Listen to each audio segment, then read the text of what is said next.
He looked straight at me, raised his hand, and slapped me so hard my lip bled. Then he laughed. That laugh wasn't just cruel. It was a message. He thought I was weak. He thought I'd stay quiet, maybe cry, maybe beg. But I didn't. I stood there, stunned, not from the pain but from the realization. This man didn't love me. He didn't even see me as a person anymore. I wasn't his partner. I was someone he thought he could break. But that was the moment something inside me shifted. I didn't scream. I didn't cry. I didn't say a word.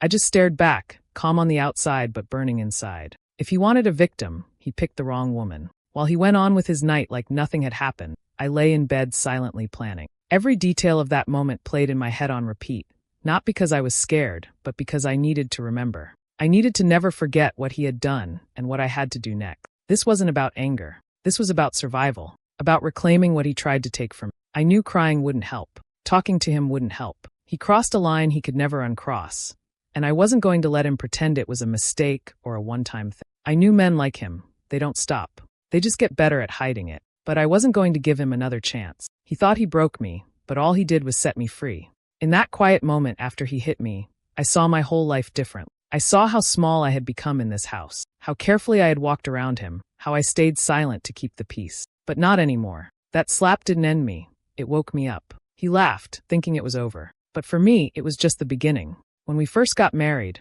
I had a good job. I liked working, I had my own money, and I felt independent. But little by little, he started pushing me to quit. He said things like, "Why work when I can take care of you?" Or "A good wife focuses on the home." At first, it sounded sweet. He made it seem like he wanted to provide and give me an easy life. I thought he loved me and wanted the best for us.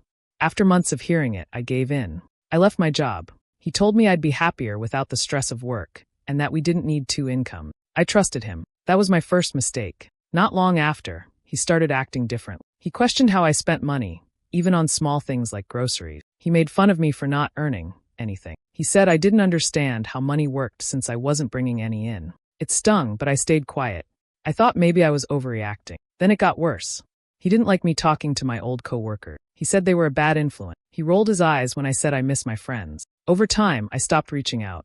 My world got smaller, and I didn't even notice how alone I'd become until it was too late. Every decision had to go through him. He made sure I didn't have much of a voice. But while he thought I was just a housewife with no power, I wasn't blind. I started paying attention. I remembered how to check bank records, how to read credit reports, and how to look through emails and account statements. I wasn't loud about it. I just watched and learned. He never knew I still had access to some of the financial accounts. I had copies of old passwords, security answers, and even a backup of his phone he forgot I made. I wasn't planning anything at first. I just wanted to feel like I wasn't completely in the dark. Looking back, I see now that he didn't want a partner. He wanted someone easy to control. Taking away my job, my friends, and my independence wasn't about love. It was about power. He made me feel like I was lucky to have him, but he was the one who was lucky I stayed so long. And I had already started keeping quiet records of everything, because deep down, I knew one day I'd need them. One night while he was asleep, his phone lit up with a message. I wasn't trying to snoop, but something made me look. It was a woman's name I didn't recognize. The message was flirty, way too personal. I opened the thread and my heart sank. He was calling her by a name that wasn't his. He had made up a fake identity, pretending to be someone else. I kept scrolling. There were dozens of messages, photos, even talk about meeting up. I felt sick, but I didn't cry. I stayed calm and kept reading. That's when I noticed something strange. He sent her screenshots of a payment transfer. The account name wasn't one I recognized. It wasn't any of our joint accounts. I wrote it down. The next day, while he was out, I opened our laptop and went digging. After some searching, I found it, an online account in his name only, hidden under a separate email address. He had been moving money into it quietly for months. He thought I wouldn't know how to look. He thought I was too clueless to understand banking systems or search history. But I did.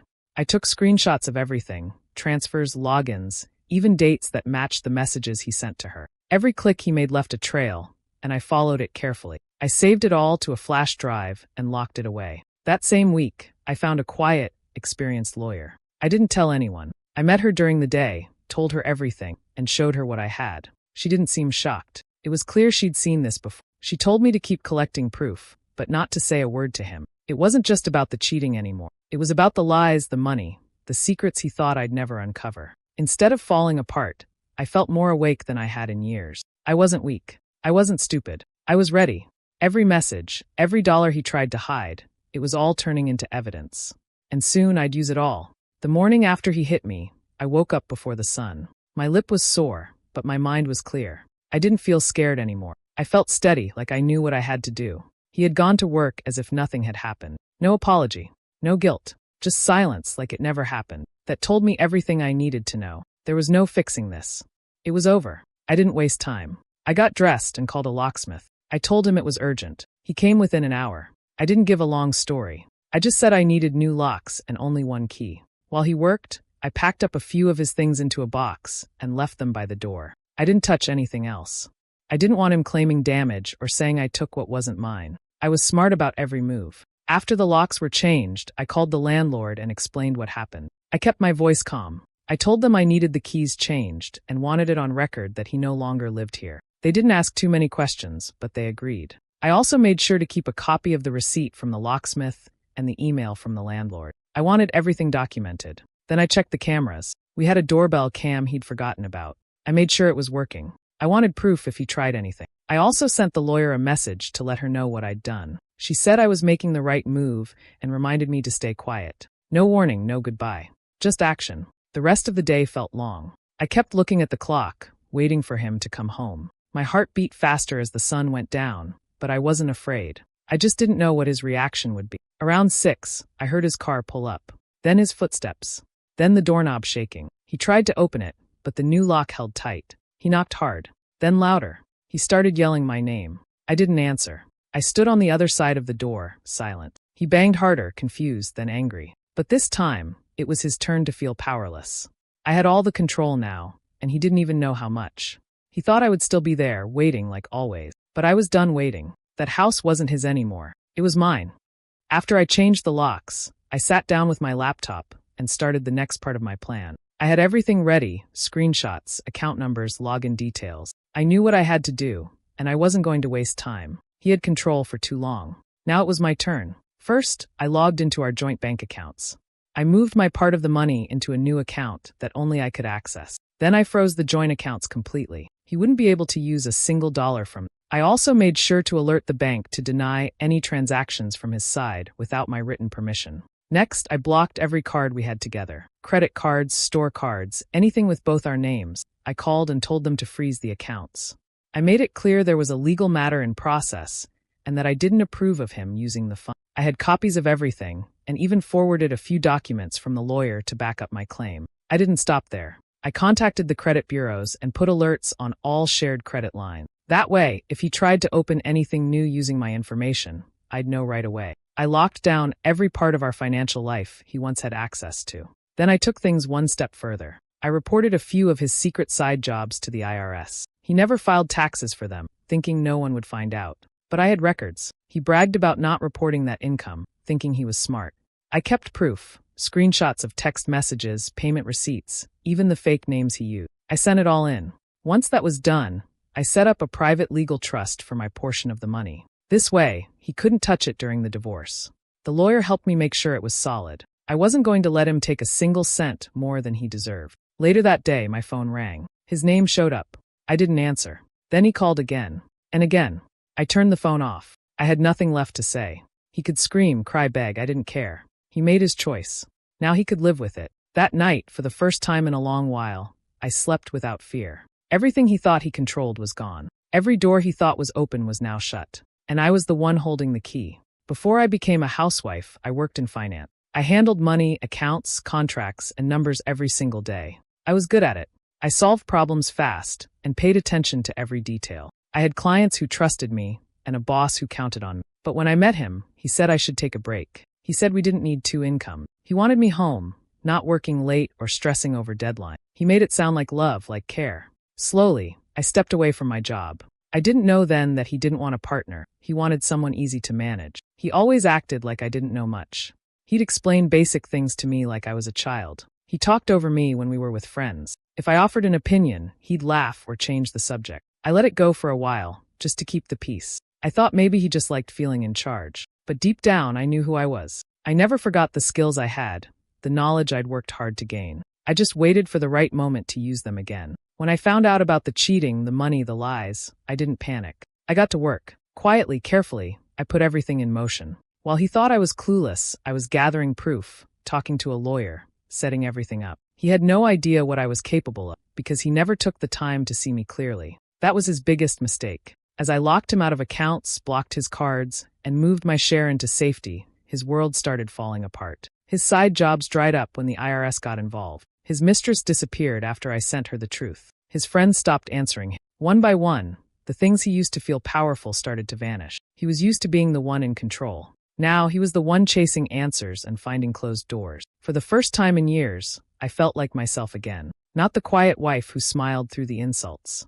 Not the woman who stayed home and kept her head down. I was strong, smart, and prepared. Everything he tried to take from me, I took back. He thought I was soft. He thought I was simple. He never realized the woman beside him could undo him with facts, files, and a plan. And by the time he understood, it was far too late. After everything I found, I knew there was one last step I needed to take. It wasn't about getting even. It was about showing the truth. He had been talking to another woman for months, maybe longer. He used a fake name, fake stories, and made her believe they had a future together. I wondered if she even knew he was married. Maybe she was just another one of his victims, the way I had been. I didn't message her right away. I waited until everything else was done. Locks changed, accounts frozen, legal work in place. Then I opened the chat on his phone and took screenshots, messages, photos, the money he sent her, and all the fake things he told her. He had even said he was getting a divorce already, which wasn't true. He said I was crazy, jealous, and controlling. All lies. I found her profile easily. She seemed normal, not someone trying to steal anyone's husband. So I wrote her a short message. I didn't insult her. I didn't scream or blame. I simply told her the truth. I said, "You probably don't know me, but I'm the woman your boyfriend has been married to for the last 6 years. Here's what he hasn't told you." Then I sent the screenshots.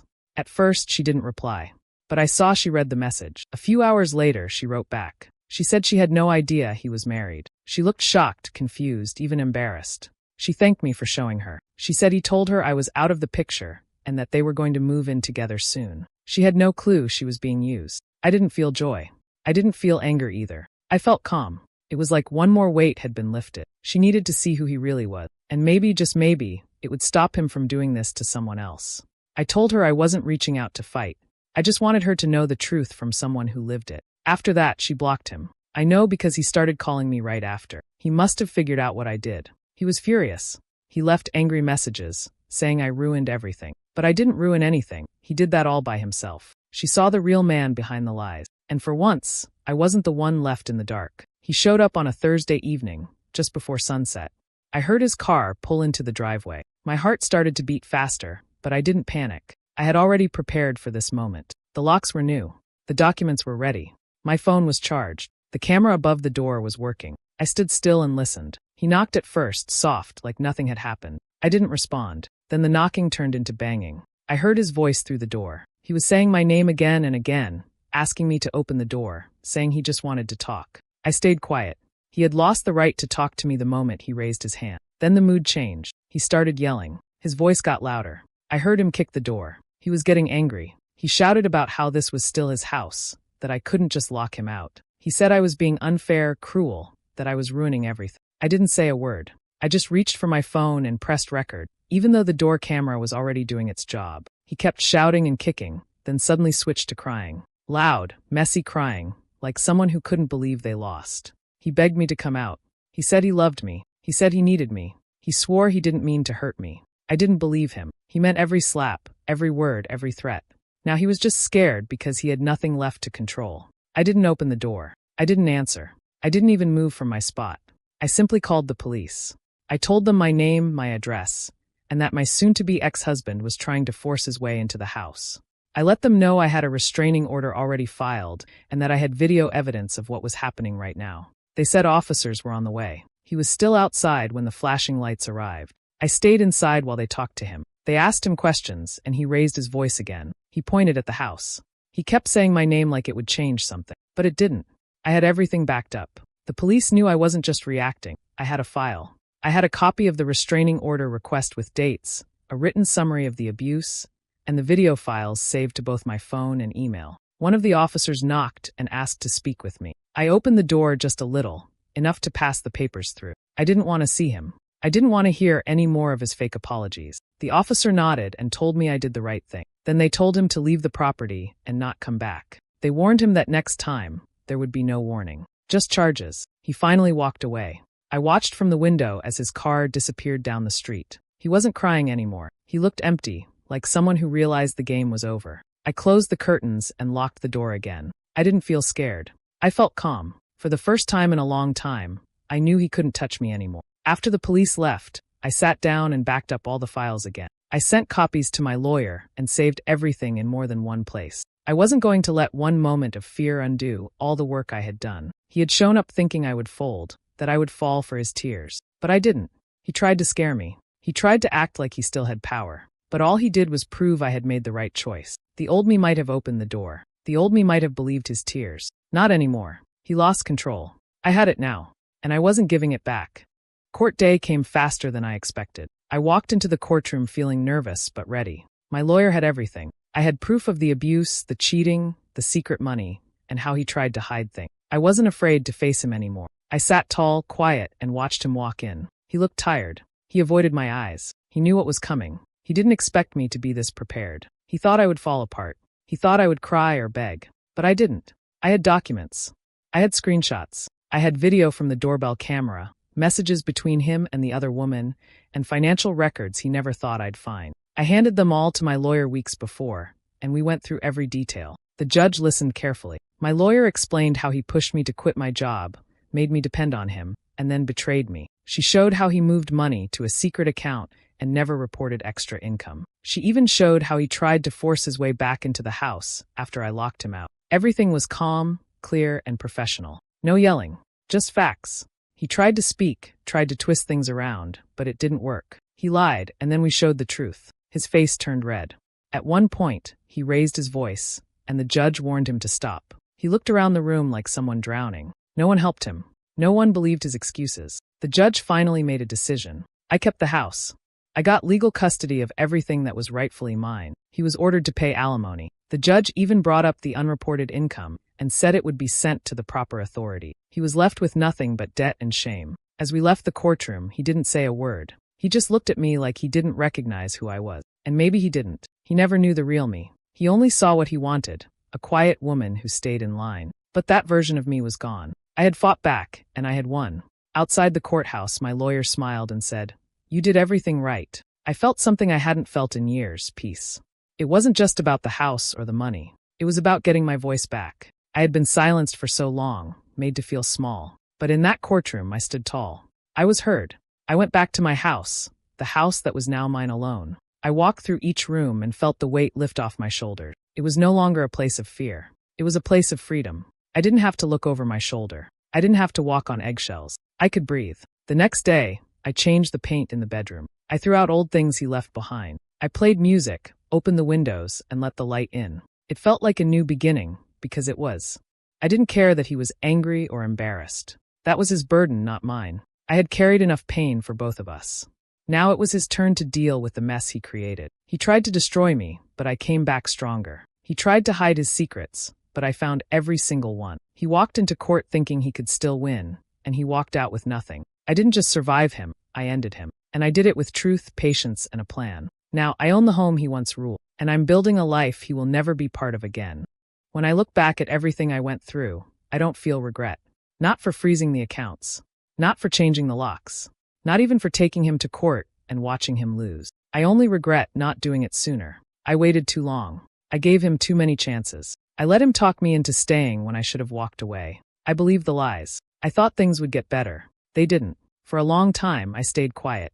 I didn't fight back. I kept my head down. I told myself this was just how life was. I thought love meant being patient, forgiving, and holding on. But now I know love shouldn't hurt. It shouldn't make you feel small. It shouldn't leave you walking on eggshells, afraid of the next outburst. He tried to turn me into someone I wasn't. He wanted control. He wanted silence. He got used to me saying nothing, doing what I was told, putting his needs first. I forgot how strong I was. I forgot I had a voice. But the night he hit me, something changed. It wasn't just the pain. It was the laugh. That cold, careless laugh after hurting me. That was the moment I woke up. I didn't want revenge. I wanted my life back. I wanted peace. I wanted safety. And I wasn't going to wait around hoping he would give it to me. I had to take it for myself. Step by step, I built a way out. It wasn't easy. I cried in secret. I was scared. But I kept going. Every screenshot, every file I saved, every phone call with my lawyer. It was a step toward freedom. Now I live without fear. I sleep through the night. I eat without a knot in my stomach. I make decisions without checking how he might react. I laugh again, real laughter, not the forced kind I used to use just to keep the peace. My home is quiet, but in a good way. There's no yelling, no walking on edge, no fake apologies. Just calm. People ask me if I miss him. The answer is no. I miss the version of me before I met him. The one who was confident, focused, and kind. But I've found her again. She's stronger now, smarter, and no longer easy to fool. I'm proud of that. I share this not because I want pity, but because I know there's someone else out there in the same place I was. Afraid, stuck, and unsure. I'm not going to say it's easy. It's not. But I will say this. You're not as powerless as you think. Silence doesn't mean weakness. Sometimes silence is the space where we start planning. Sometimes it's where survival begins. He thought he broke me. He thought I would crawl back. He thought I needed him. He was wrong on every count. I didn't just survive, I rose. I built something better. I found peace, not in hurting him, but in healing myself. And I'll protect that peace with everything I have. I don't need anyone's approval. I don't care if people think I was too harsh or too cold. They weren't the ones living in fear. They didn't have to rebuild everything from the ground up. I did. And I did it alone. So no, I don't regret a single step I took. I only wish I had known earlier that I was allowed to choose myself. That I didn't have to stay. That I didn't have to wait for him to change. I could have walked away the first time he raised his voice. I could have walked the first time he made me feel worthless. But I'm walking now. Head high, shoulders back, no apologies. He lost something good. I didn't lose anything worth keeping. This is my life now. And I'm not giving it up for anyone. Did she make the right move taking everything and leaving for good? Or should she have given him one last chance? Let me know in the comments. I'm really curious what you think. And if you like stories like this, don't forget to subscribe and hit the bell for more.